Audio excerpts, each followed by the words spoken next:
추석 한가위 앞두고 히브리서 11장 9절 10절 말씀을 봉독해 올렸습니다. 천국을 향해 가는 성도들, 고향을 찾아서 오가는 성도들, 우리 떠나가신 지금 고향을 향해 가신 성도들도 계시고, 또 찾아오셔서 가족들과 함께 지금 성전에 올라오신 분들도 계시는데, 오늘 우리가 이렇게 명절이 되면 고향을 향해 오가는 그런 삶을 살아가고 있습니다마는, 그러나 우리의 온전한 고향은 바로 하나님의 나라, 저 천국에 있다.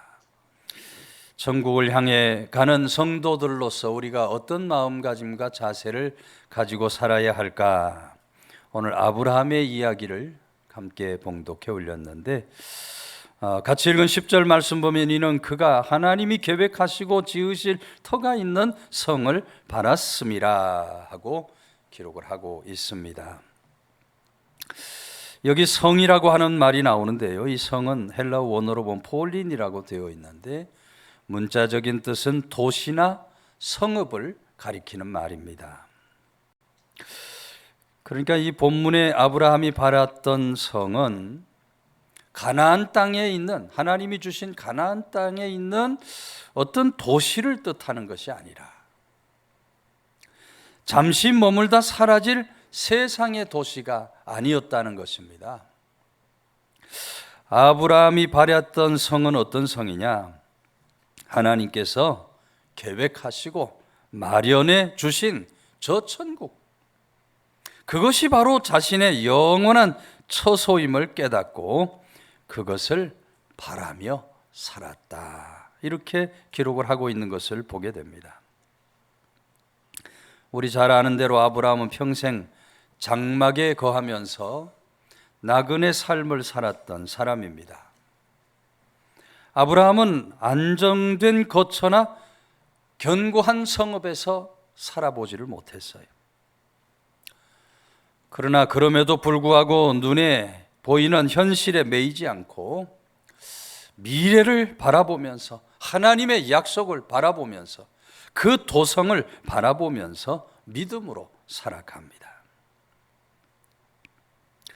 하나님께서 계획하시고 지으실 터가 있는 성, 전능하신 하나님께서 완벽하게 설계하시고 건축하심으로 완성될 그 영광스러운 나라를 아브라함이 바라보며 살아갔다.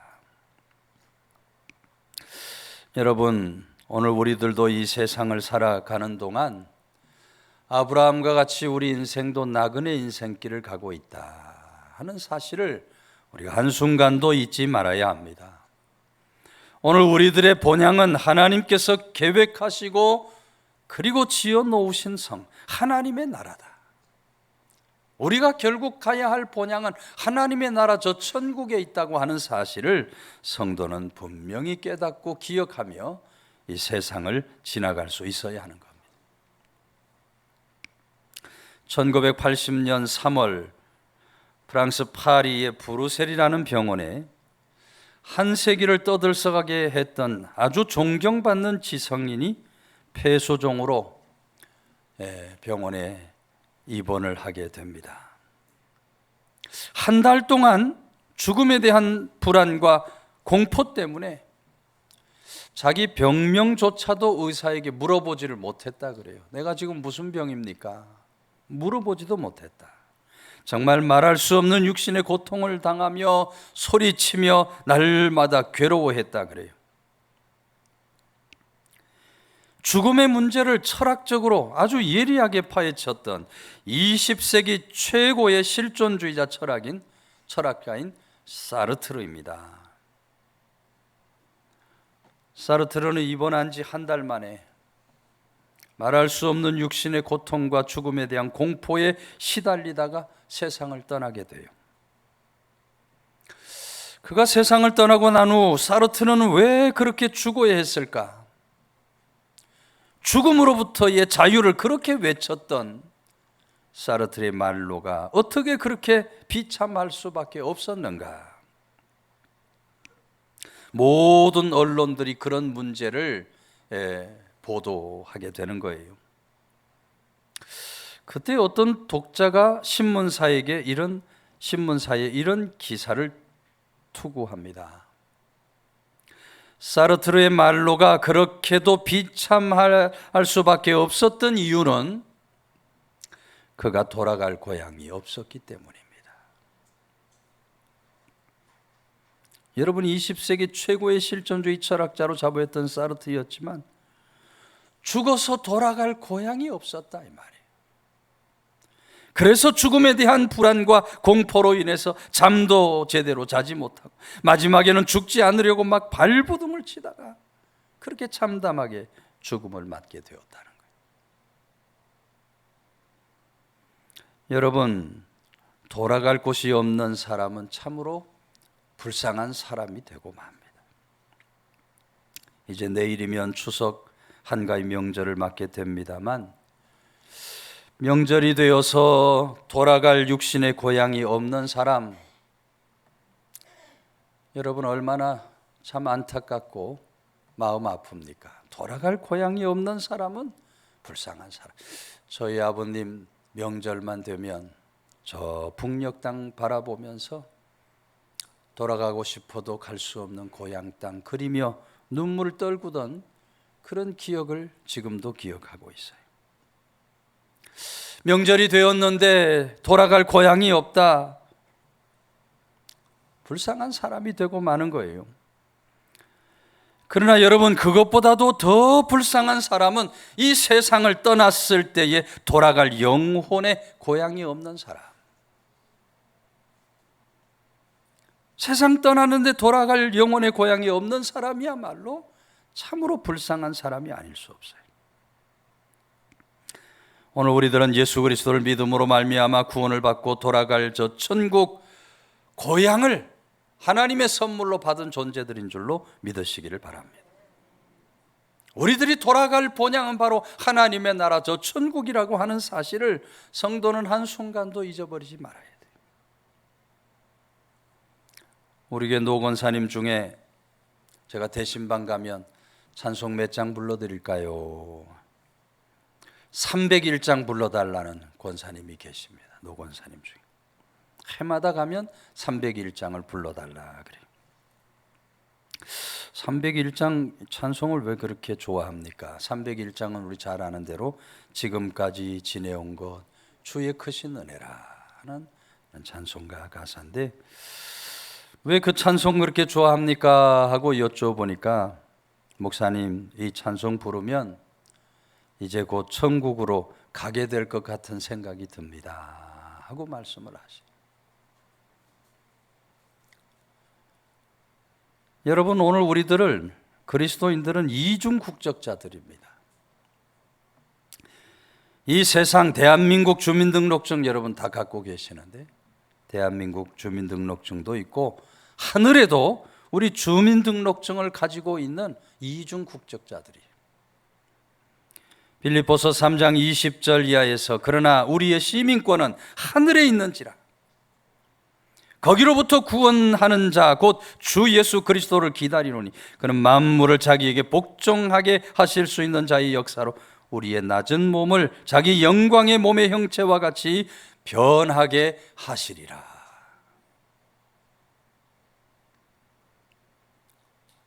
오늘 우리들이 천국을 믿고 살고 있지만 이 세상에는 천국을 믿지 못하고 사는 사람들도 또 얼마나 많은지 몰라요. 어느 날 교회 갔다 오던 어떤 어린아이가 요나와 큰 물고기라는 그림책을 가슴에 안은 채 버스 정류장에서 버스를 기다리고 있어요. 아이가 가진 책의 제목을 본 어떤 어른이 아이에게 질문을 합니다. 너는 요나와 큰 물고기 이야기가 진짜라고 믿니? 아이가 대답하기를 물론이죠. 성경에 그렇게 기록되어 있고 오늘 교회 학교에서도 배운 내용인데요. 아저씨가 어려운 질문을 합니다. 그럼 너는 요나가 물고기 뱃속에서 3일 낮 3일 밤 살다가 살아나는 이야기가 진짜인 것을 증명할 수 있겠니? 그랬더니 아이가 잠시 생각에 빠졌다가 이렇게 대답을 해요. 제가 나중에 천국 가면 요나 아저씨한테 물어볼게요. 그랬더니 이 아저씨가 더 어려운 질문을 합니다. 요나가 만일 천국에 없고 지옥에 갔으면 어떻게 할래? 그러니까 아이가 뭐라 그래요? 그러면 아저씨가 지옥 가서 요나 아저씨에게 물어봐 주세요. 여러분, 믿음의 사람들은 지옥에 갈래야 갈 수가 없는 존재들입니다. 오늘 우리들은 예수 그리스도를 믿음으로 말미암아 구원을 받은 사람들이에요. 죄와 사망의 권세를 다 깨뜨리고 자유와 해방을 받은 사람들이. 그러므로 우리는 부르시는 그날 약속하신 저 천국 영생복락을 다 받아 누리게 될 줄로 믿으시기를 바랍니다. 추석 명절을 맞아서 우리 모두 고향을 향해 오고 가고 있습니다만, 오늘 우리들의 참된 본향은 하나님께서 계획하시고 지으실 터가 있는 성, 하나님의 나라라고 하는 사실을 우리가 분명히 깨닫고 기억하면서 이 하나님의 나라 천국을 마음에 품고 살아갈 수 있는 그런 귀한 믿음의 권속들이 다 되시기를 주의 이름으로 축원해 드립니다. 9절 말씀은 믿음으로 그가 이방의 땅에 있는 것 같이 약속의 땅에 거류한 동일한 약속을 유업으로 함께 받은 이삭 및 야곱과 더불어 장막에 거하였다.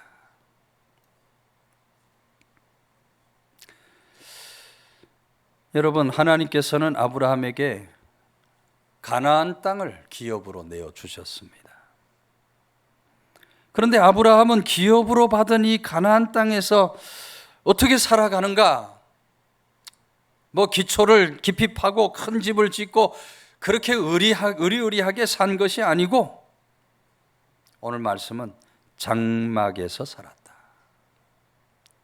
요즘 우리말로 말하면 텐트 생활을 했다는 겁니다. 텐트 생활. 며칠 동안 뭐 그렇게 여행 삼아 산 것이 아니고 이삭과 야곱 자손이 이어지는 대대로 그렇게 오늘 장막에 거하며 살았다. 장막의 삶은 여러분 호화로운 삶이 될 수 없습니다. 하나님이 가라 하면 언제든지 다 부수고 이동할 수 있도록 아주 간편하게 사는 것이 장막 생활이에요. 여러분, 오늘 우리들도 이 세상을 살아갈 때 세상에 잠깐 출장 나왔다가 살아가는 사람인 줄로 믿으시기 바랍니다. 우리가 궁극적으로 가야 할 곳은 하나님이 준비해 놓으신 하나님의 나라 천국이에요. 그러므로 오늘 우리들도 이 세상 장막에 거하여 살았던 아브라함을 본받아서 이 모든 것을 가볍게 여기며 살아갈 수 있어야 돼요.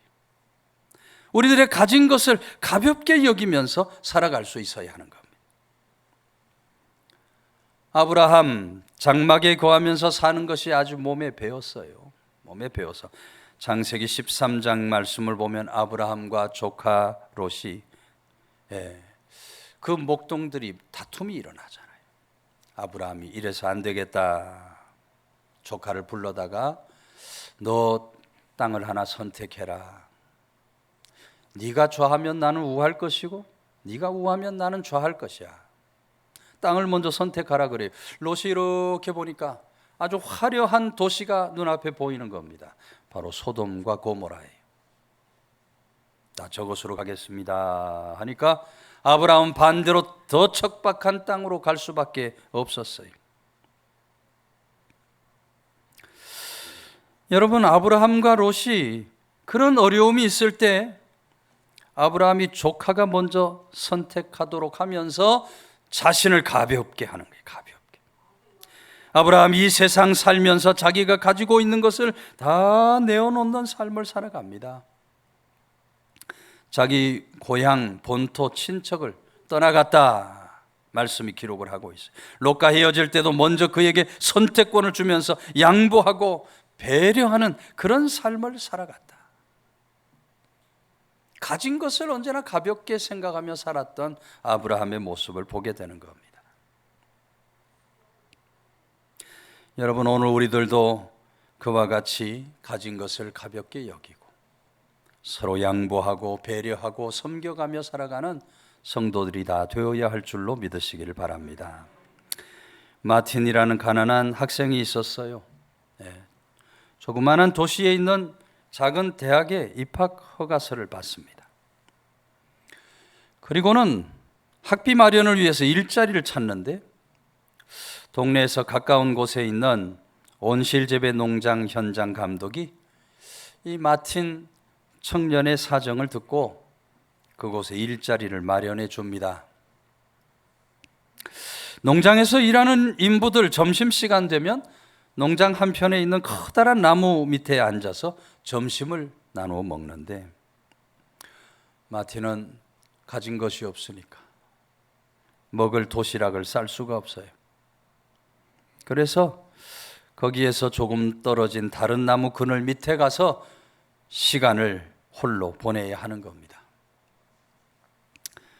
근데 그때 현장 감독이 투덜거리는 소리가 들려요. 젠장 이놈의 말을 하는 나를 코끼리로 아나? 아니 이렇게 많은 걸 어떻게 다 먹으라고 싸준단 말이야? 거기 누구 이 샌드위치 케이크 좀 같이 먹어줄 사람 없어? 소리를 지르니까 마틴이 얼마나 좋아요. 가가지고 감독이 내미는 샌드위치와 케이크로 배를 채웁니다. 이 현장 감독의 불평 섞인 하소연이 매일매일 이어졌고 그 덕분에 마틴은 점심 식사를 정말 맛있게 잘 할 수 있었어요. 월급날이 됐어요. 마틴이 월급 받기 위해 사무실로 갑니다. 받아 나오면서 격리 보는 직원에게 이렇게 얘기해요. 현장 감독님께 감사 말씀을 좀 대신 전해주시면 좋겠습니다. 감독님, 그 부인 덕분에 샌드위치 정말 맛있게 먹었다고 꼭 전해주십시오. 격리 직원이 깜짝 놀란 눈을 뜨며 하는 말이 부인이라뇨? 감독님 부인 5년 전에 돌아가셔서 혼자 살고 계세요. 남을 배려하며 산다는 것, 남을 섬기며 산다는 것이 어떤 것인지를 잘 보여주는 이야기가 아닐 수 없어요. 여러분, 오늘 우리들이 그렇게 남의 어려움을 좀 잘 생각해주고 또 서로 배려하고 섬겨가는 그런 믿음의 삶을 살아갈 수 있어야 하는 겁니다. 아브라함 하나님으로부터 가나안 땅을 받았지만 그 세상을 붙잡는 삶이 아니라 그곳에서도 나누고 베풀고 섬기는 삶을 살아간다. 그렇게 살아갈 수 있었던 이유가 무엇입니까? 바로 하나님께서 계획하시고 지으실 터가 있는 성, 그 하나님의 나라를 바라보며 살았기 때문에.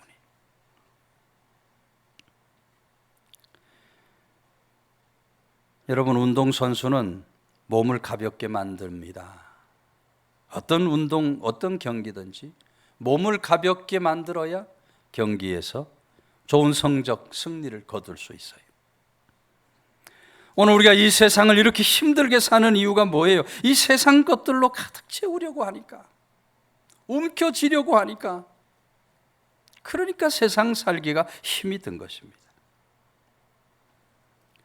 우리가 가진 것을 가볍게 하면서 사는 법을 배울 수 있어야 돼요.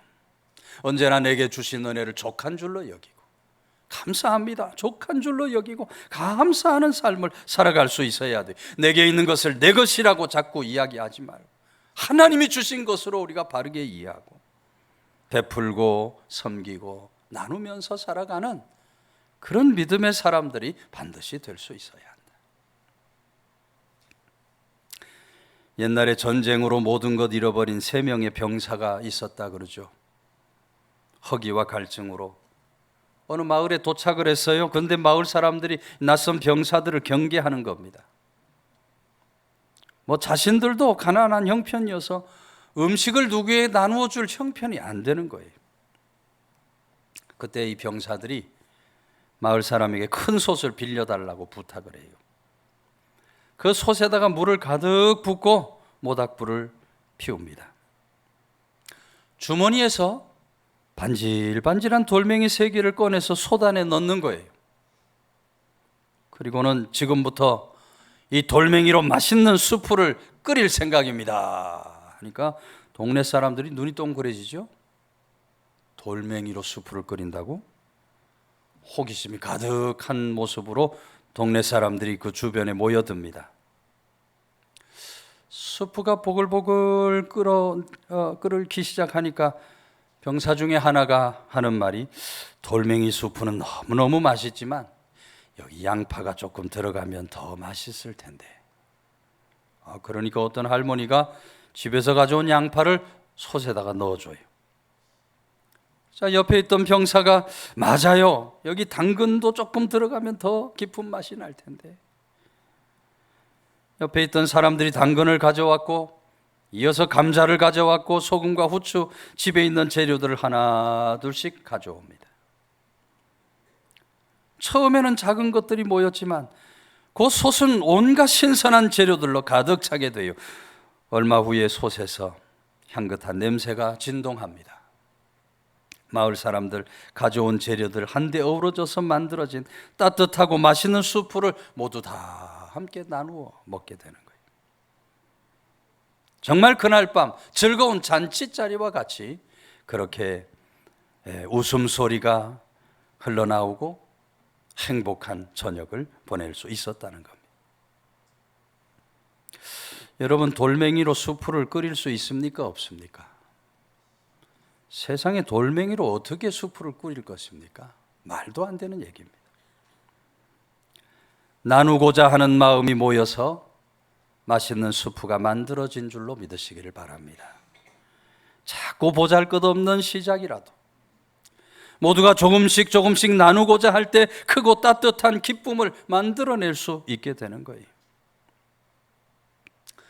오늘 우리들도 그렇게 조금씩 나누고 베풀면서 우리들에게 주신 세상 믿음을 아름답게 할 수 있어야 돼요. 우리 교회 장로님, 권사님 중에 잘 나누고 베풀며 섬기시는 분들이 계시다 그래요. 제가 들은 얘기니까 그렇게 잘 베풀고 섬기는 분이 집에서 맛있는 거 만들면 조금 더 만드는 거예요. 조금 더 만들어서 어려운 분들 찾아가서 나누어 드리고, 또 몸이 아파서 집에서 이런 거 만들기 어려운 그런 환우들을 찾아다니면서 이렇게 조금씩 나누어 드린다. 참 이야기를 들을 때에 얼마나 은혜가 되고 감동이 되는지 몰라요. 귀한 일이고 아름다운 일을 하고 살아가신다. 그런 장로님, 그런 권사님, 그런 집사님들이 더 많아져야 할 줄로 믿으시기를 바랍니다. 추석 한가위를 맞아서 우리 모두 믿음의 조상 아브라함과 같이 가진 것을 가볍게 여기면서 살아가야 돼요.